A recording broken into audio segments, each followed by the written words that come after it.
Let's solve problem 4.65 for Microelectronic Circuits 8th edition by Sedra and Smith. Consider the halfway rectifier circuit with a diode reversed and let Vs be a sinusoid with 5-volt peak amplitude and let R equal 2 kiloohms. Use a constant voltage drop diode model with Vd equals 0.7 volts. Okay, so part A asks us to sketch the transfer characteristic, which if you don't know what that means, it's just the curve of VO with respect to Vs. So VO would be the y-axis, Vs would be the x-axis. But let's start by redrawing this circuit with the given specifications.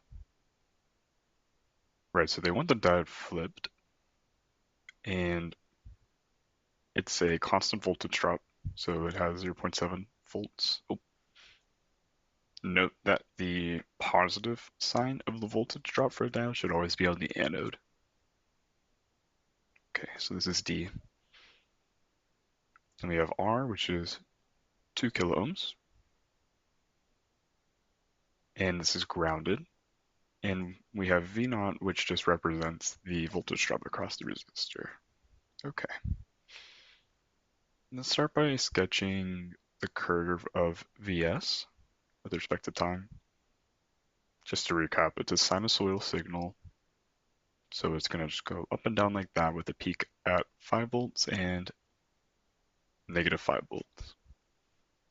So we need to ask, when is the diode forward bias and when is it reverse bias, because that will help us understand the characteristics of V out. So let's take a closer inspection of this diode. What is the voltage at the anode? It would be 0 volts, right? Because it's observing this ground.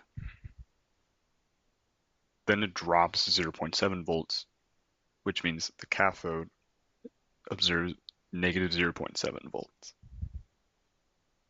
So when would D be forward biased? Well, Vs has to be less than or equal to negative 0.7 volts. Otherwise, if it's any more than this, it will be too much voltage. And the diode cannot be forward biased because it cannot give that 0.7 volt drop. So if the diode is forward biased, what would V out equal? Well, it would be this Vs, right? Plus the 0.7 volts from the diode. Right, because you're going in this direction. So you have Vs, and then you gain that 0.7 volts back.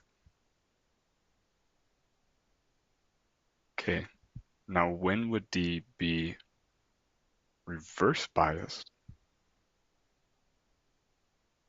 Essentially the opposite, right? When Vs is greater than or equal to negative 0.7 volts.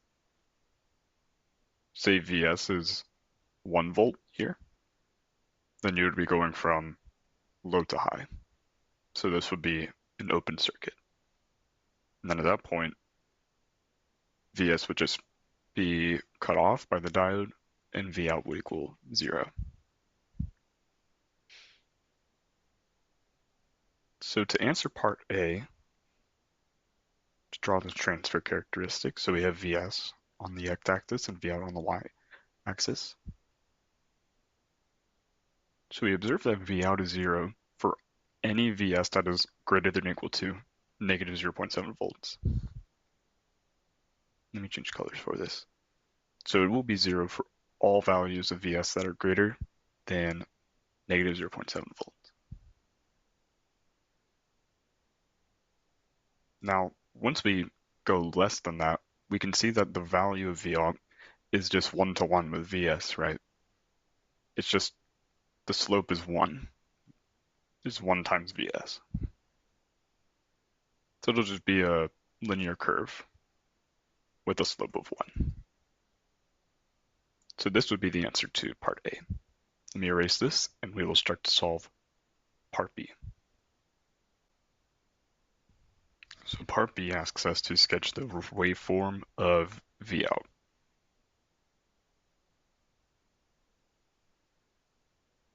So to do this, I'm going to start with the curve of Vs.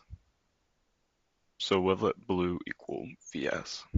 So again, it's a sinusoidal wave with peaks at 5 volts and negative 5 volts. We go to 5, drop down negative 5, and so on. And also drawing a red curve for V out. So we know that when Vs is greater than or equal to negative 0.7, V out is always going to be 0. So essentially, we're never going to see a positive value of V out. It's always going to be negative. So when do we start to see a V out? Well, it has to be when Vs is less than or equal to negative 0.7 volts. So let's make that note here, negative 0.7 volts. We're going to say that's right here. So if I just kind of draw this curve here, to this point, this is when we would start to observe V out. And remember, it's going to equal 0 at first, right? V out will equal 0 when Vs is equal to negative 0.7 volts, which means we will start to be 0 at this point. Then we will get our little curve, and it will return to 0 once Vs reaches 0.7 volts again.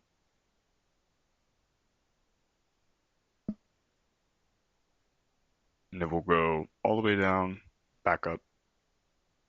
So we can see that there's this little difference here where the voltages stop, and we're going to call that theta, that distance.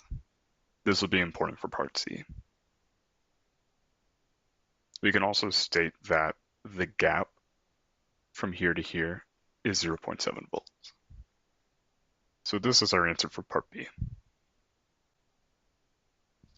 Okay, let's solve part C. We want to find the average value of V naught.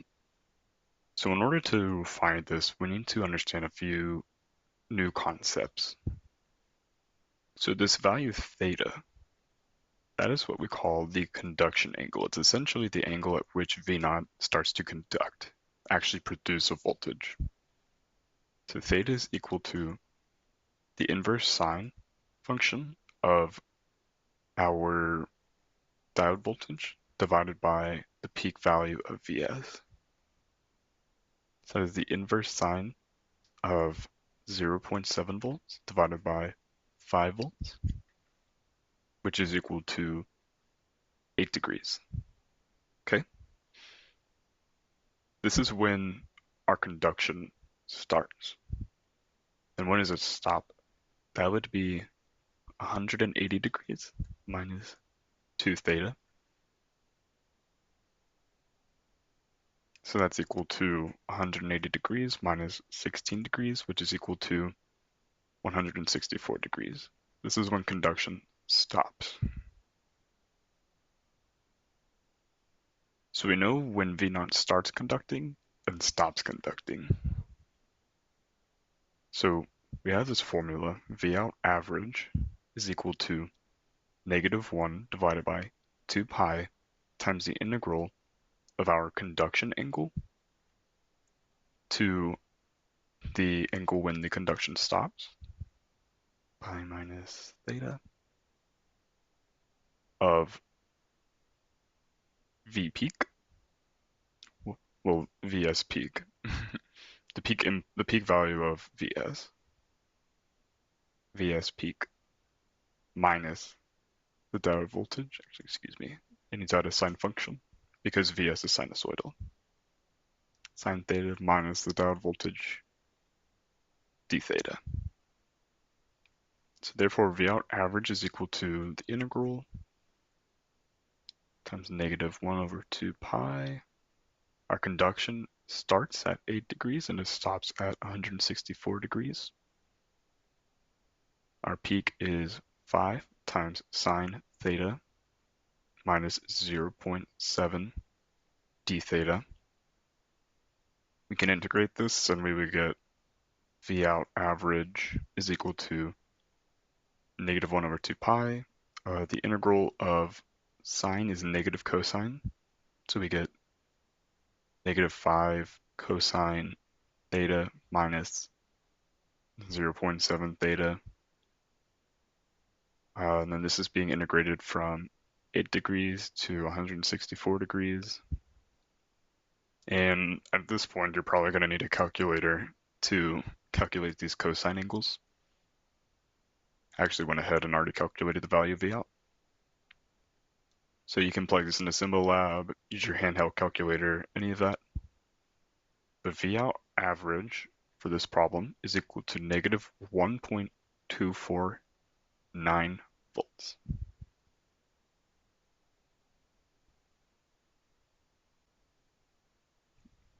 All right, let's solve for part D. We want to find the peak current of the diode.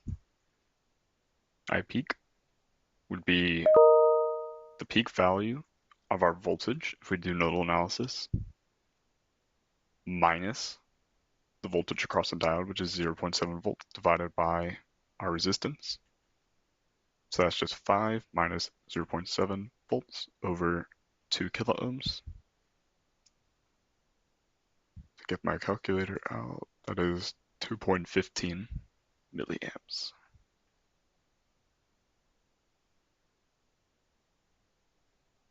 Now let's solve part E.